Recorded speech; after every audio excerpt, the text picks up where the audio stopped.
My name is Phil Oxendine, Aphasia Phil, and I approve this message. Guinevere, and she is a speech pathologist, and she is a founder called Life Speech Pathologist, and now she's my friend, and now she has a book. So, talk about your book and what's going on.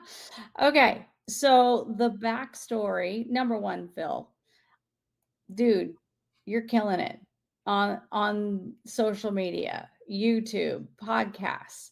You and I met what, 3, 4 months ago. It does. It seems like years. I know. Well, I feel like I've known you for years. And I just appreciate everything that you're doing and the journey you have been on. So my current journey, like you said, I'm a speech pathologist, and so I get to torture people for a living. Um, but my in addition to doing that, it's about the care partners. It's about the manual that the care partners didn't receive when their loved one, like you were, Phil, in the hospital. Because what care partners have to take on is a whole new role responsibility. They already had a life and a full time job, and now we're asking them to take on a second one. And plus the emotional weight of supporting their survivor. Because, like you've told me time and time again, your mom desperately wanted you back. Yeah. She wanted Phil in all your glory. She wanted you back how you were. But and so she had to take on cheerleader, chauffeur, advocate, medicine nurse, manager, right? Everything Everything. everything she had to do in addition to what she did prior to your Yeah. stroke. Hmm. So what I do know, having done speech pathology for so long, do I dare say how many years, Phil? Do you wanna guess? You probably know because you and I have been But I talking. think it's 20 years. 30. They, I was not. I didn't know that. Wow. Technically Wow. 30, 31. I graduated in 1994, Okay. and I've worked in every aspect of stroke recovery. And when I look back at my journey, I realized that I took care partners for granted. I never put myself in their shoes. I never thought about what is their journey? What is it all of us professionals are trying to teach them, whether it's speech or PT or OT. When you were in the hospital, Phil, I know you have recollections of that. But when your mom was there, we probably acted more like little dictators. Well, yes. Right, right, and I think your mom would say that or whatever word she would use, but we're like, "Well, we're trying to maximize Phil's recovery, right? We've got 6 months, we gotta get to it. So here, mom, here's what you gotta know, here's what you gotta do, and you gotta follow through," and I was part of this mechanism. But what I've come to learn over these last 5 years since I started my private practice is that the care partners, we dump on them as the rehab professionals. We don't walk in their shoes. We don't prepare them for taking on these extra roles and responsibilities. Yes, we're teaching them stuff and it's all valid and valuable, but they're not in an emotional, psychological place to take it in because they're freaking out because you're in ICU or you're in rehab. You can't talk, you can't walk. And we never stop to think about what is it they are going through. So, why'd you write a book like this? It's called How to Help. It's really simple. How to Help. I like Yep. that. Simple, to the point. You can read it, right? You Yeah. nice big font. Um, Even though it's backwards. I know. Because my video is mirrored, Phil, as you know, right? Because if Yeah. I look at myself and I look backwards, I was it messing me up all the I'm gonna time. I was freak like out. this, like I was like, "What's" Exactly. So for all of you out there, you look at me or Phil in a certain way. Well, when we see ourselves, we have to mirror it. Yeah. Otherwise, we look like Picasso, So like a deal with it. Picasso painting, right? So, but the idea behind it, Phil, is that care partners were not given a manual. They don't know how to build their support network. So let me give you an example. Your mom probably had lots of friends and family that said, "Oh, let me help you," or "Let me know what I can do." Yes. And just and then like they fade away. And your mom is was probably in a place that she didn't know what she needed. She didn't know what to ask for. No, not even close. I mean, no one does, especially when it has aphasia. No one knows. Now, I don't care unless they have aphasia when someone else like, now I know what to do. Let's go. Like, there's no way. At least I don't know. And we said, I know it happened to other people. Let's go. No. We don't, so care partners don't know how to say, "Oh, you offered? Sure, bring me a casserole," right? Bring me some food. Or, "Hey, can you pick up my groceries?" Or, "Hey, could you walk my dog?" So the idea behind the book, Phil, is it's the practicalities of being a care partner. We don't even get into the communication, the connection, the relationship, because so many care partners in those first couple of years of being a care partner, they don't know how to build their network. They don't know what to ask. They don't know what they need. They are just surviving. And so we go through it systematically in the book. And what I love about tooting my own horn here, but the idea behind it is I know my background's messing it up, but it's a workbook. Okay. It's not just a sit here and read it and put it back on the Okay. shelf book. There's prompts, there's reflections, there's ways to walk care partners through what they're experiencing. And I try and keep it as light as possible, just the bare bones of what they need to know to start getting control over what they have to do day to day. Because, like your mom had to do, she had to physically help you when you came home. Isn't that right? Yes. A And lot of things. communication and getting food on the table, getting groceries in the house, managing your medications. Well, So if we go ahead. so this is not for families or people with aphasia or not aphasia, it's for everybody, right? It's for stroke and aphasia. So Okay. we talk about stroke and aphasia, but it's not about that. It's about learning what you need to know as a care partner and getting some systems in place. Because what I know from lived experience and from the research, care partners burn out very quickly.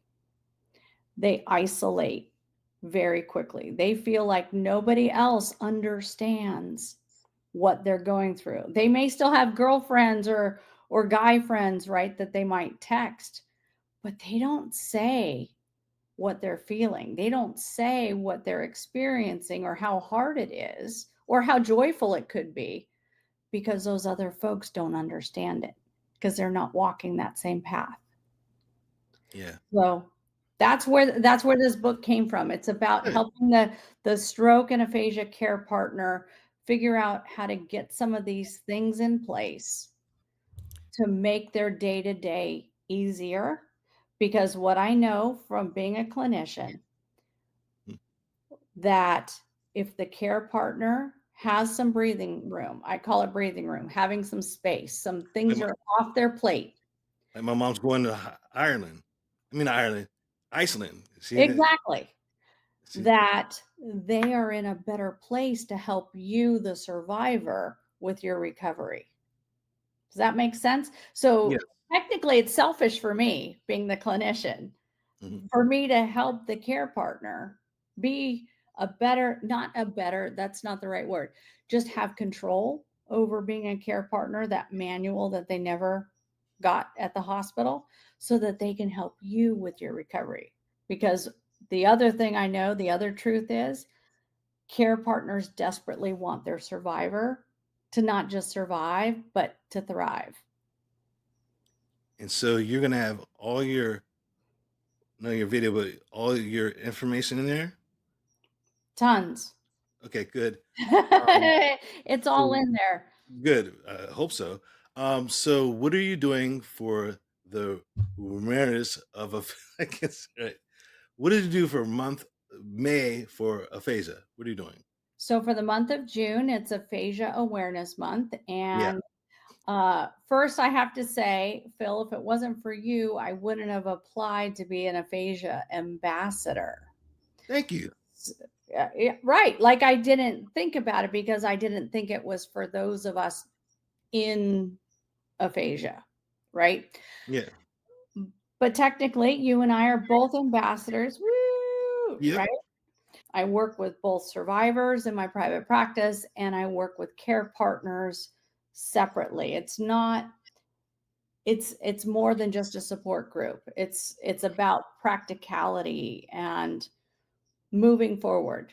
We can do the groups online where it's all about venting. Yeah. Venting is necessary, but what's the next step? How are we going to move that needle to move from surviving to thriving, whether you are the person with aphasia or you're the care partner of the person with aphasia? I do this because I'm an ambassador too, and I like to tell other people's stories. I can tell my stories too, but it's time to tell other people's stories, and that's my niche right now. Um, but I want everyone to know, a lot of people, anybody can be an ambassador. All you have to do is tell, why do you want to be an ambassador? Friends, family, speech teachers, speech pathologists, caregivers, anyone can be an ambassador. It'll be on my page, and check it out. Absolutely. Um, because what would you say? Now I'm turning the tables on you, Phil. Okay. What does it mean to be an ambassador? No, in the beginning, I just want to write a book for myself. I Mm, didn't know anything about having. I didn't even know what aphasia was, because I couldn't say the word at all, and I didn't even know how to be an ambassador for anything. I just want to get better for myself. But after time, very, very small in time, being an ambassador again made a platform to talk to other people. Listen, a lot of people, when you're talking to other people, it's usually a speech teacher talking to a student, or me, aphasia, talking to someone else. But my goal is to talk about other people's stories in general. Other people have aphasia and stroke, TBI, and everything else on the sun, basically. Being an ambassador gives to the time to listen and talk with each other too. So it just happened that I'm doing this anyway. But now it gives me a platform to do this for, especially with National Aphasia Association, because they'll give me an audience to listen with other people. And it's caring to do this. I like it. I really like it. Not because it's practice for me now. It's more bigger than me. I don't care about writing a book uh, per se. I wanted other people to talk about their stories too. And so I do TikTok, Facebook, and everything else, but I've been helping other people get on YouTube so they see how to do that. So my goal is, if you want to know how to get on YouTube, I'll tell you how to do it. And if you want your own channel, which next step, I'll do that too. So that way we can talk with each other. that's right. So I love it. So I'm I turning. know. I, Oh I wait, thought we're done. wait, We're wait, not I should be quiet. I should be quiet. done. Like you were gonna interview me. Um, so I want to pitch the group that I co-run with another gentleman with aphasia through the National Aphasia Association. Okay. It's called Journey Through Speech. And it's tomorrow. Tomorrow, the first Friday of every month. Okay. Now I'm thinking about the time zone. I believe it is 1 p.m. Eastern, which is 12 p.m. Central, which is 11 a.m. Pacific. So, what that group is all about is if you've traveled somewhere. So, I'm thinking you and your mom come on, Phil. And even Man, though you didn't go to Iceland, it's going to be her pictures, but you guys could still come on. But the idea is people share their travel photos or places they want to visit, and we talk about it as a group. well, And that's going to take some time to get to Hawaii. What else do? heck yeah, you're gonna come on the group. And so the beauty of it is anybody can join this group. Anybody with aphasia, or the care partners with someone with aphasia, to support them, to share. It's just another opportunity. You share your pictures with us, we put them up so you don't have to worry about it, and then we talk about it, and it's so much fun. I love this group. I've been with them, I don't know, about a year and a half maybe. Now, can I listen with it happen? Can I listen to the stories, but then wait till my mom come back from Iceland or whatever else she's doing? Because I Yeah. want to see what it was good. So put a link to everything. Anybody can join. So to find that group, it's now aphasia.org. That's how you get to the National Aphasia Association. And Okay. then you look at, I think it's online communities. And right there, there's a Zoom link. There's some other groups in there, but it's called Journey Through Speech. And Trust me, we'll link for everything. heck yeah. So if I can also say, Phil, I'm always talking to folks with aphasia and their care partners. I have the Listen for Life Aphasia podcast. It's on YouTube, Apple, Spot, you name it. It is a passion project, as I know it is for you. And I love that you are teaching others how to do this. Yeah, I just makes sense to me. I like the fact that I help other people. Like, there's another guy, I don't know his name now, but he was looking and said, "How do you be an ambassador?" I said, how do you know my site?" And there's someone else he said, "Thank you." And maybe he's not going to be an ambassador, but he want to talk about stuff like, "Well, thank you so much." That was that one person, even though a lot of people said, "Help me to do this kind of stuff for other people." It was good. It's like, it- at the same time, if one person helps you, but a lot of people, it was nice. It was better. It's better than that. So, and also, I have something called Phasa Field Resources. I have a resource in there Yes, for you do. resources for groups and research papers and a lot of other resources.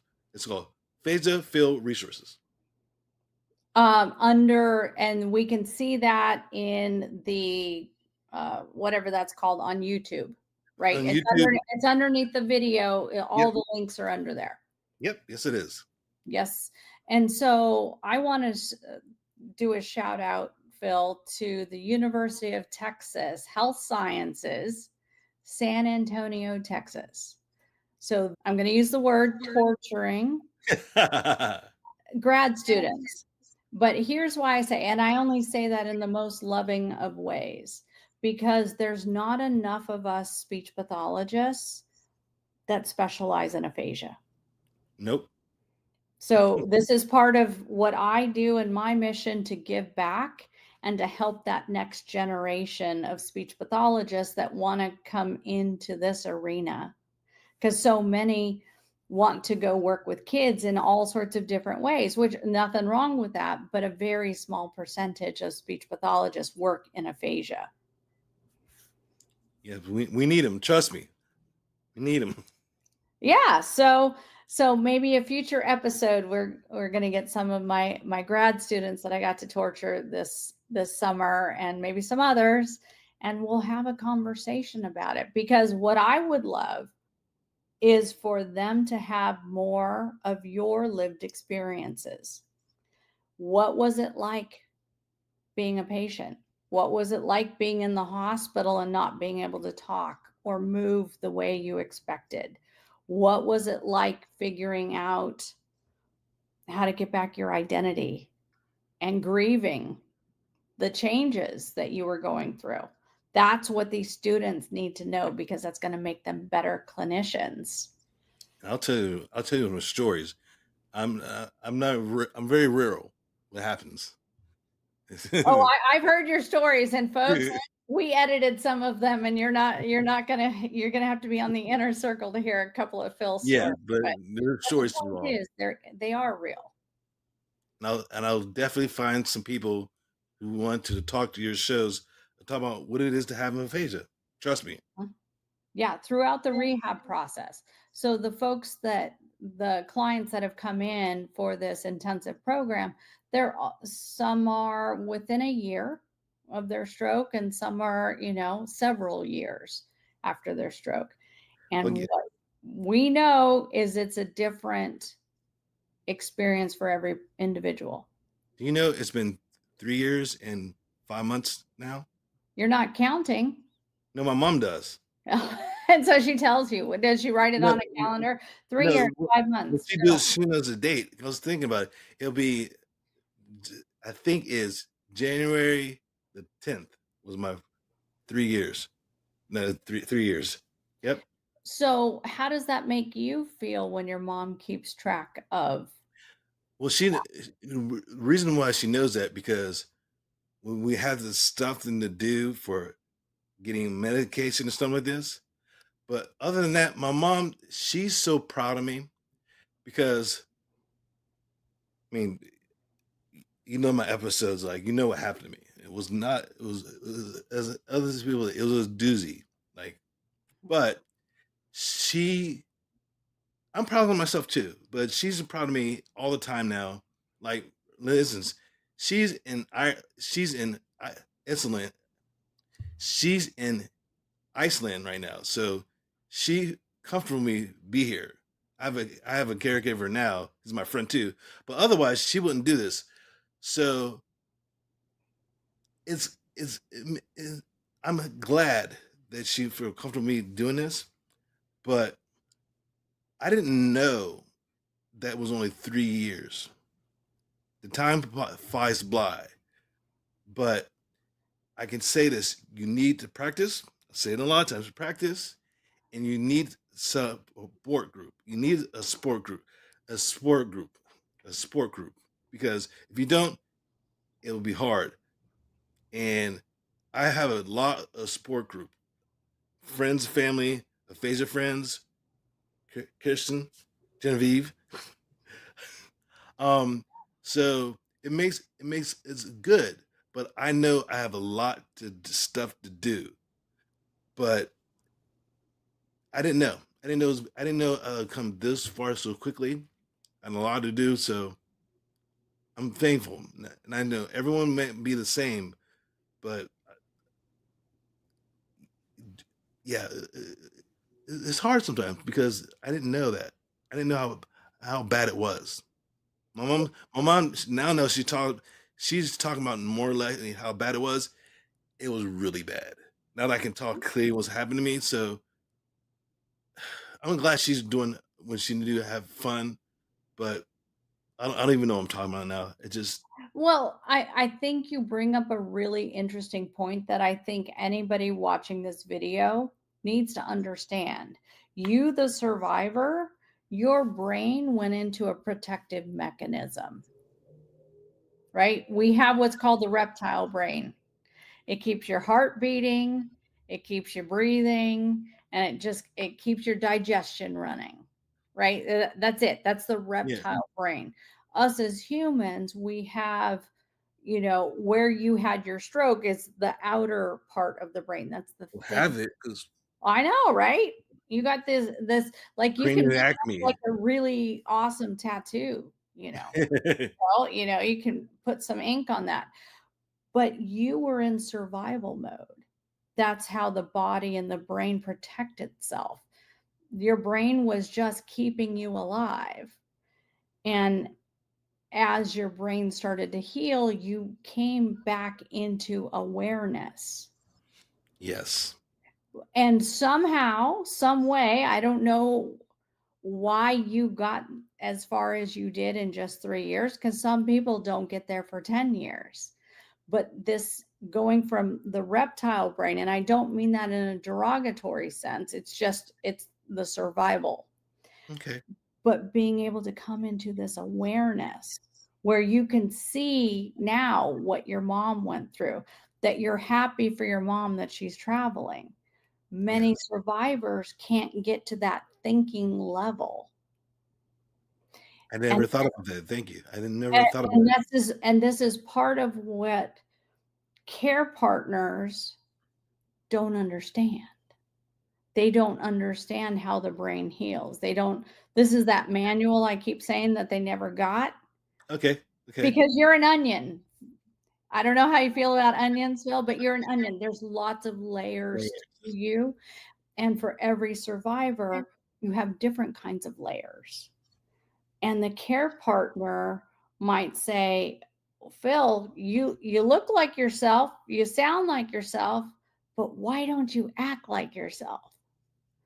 Yeah. Whether it's the words you say, or how you react to a question, or how you process what's going on around you. Care partners need to understand that it's complicated and they need someone to explain it. So that's the other part of why I wrote this book. This book is only just the start of it, but there is a whole roadmap that I can walk care partners through to help explain what is aphasia. What is aphasia for your mom, based on, what she's seeing with you, how to explain it, how to help her with communication for you, how to help set up the environment for success. So that's part of, so not only do I torture people like yourself, Phil, right? That's part of what I do, but the other real mission is helping care partners navigate that so that they don't lose themselves, and so that they can help you maximize your recovery, and that you keep your relationship. You figure out how to communicate when words don't come. And that's what it's about. It's as much high, it's what I used to do for speech therapy my first 25 years has completely changed in what I've done these last 5 years, because it's about communication, connection, relationship, understanding. It's like the manual, not only the manual to be a caregiver, but like the decoder ring for aphasia. Thank you so much, and I'll see you soon. See you soon, Phil.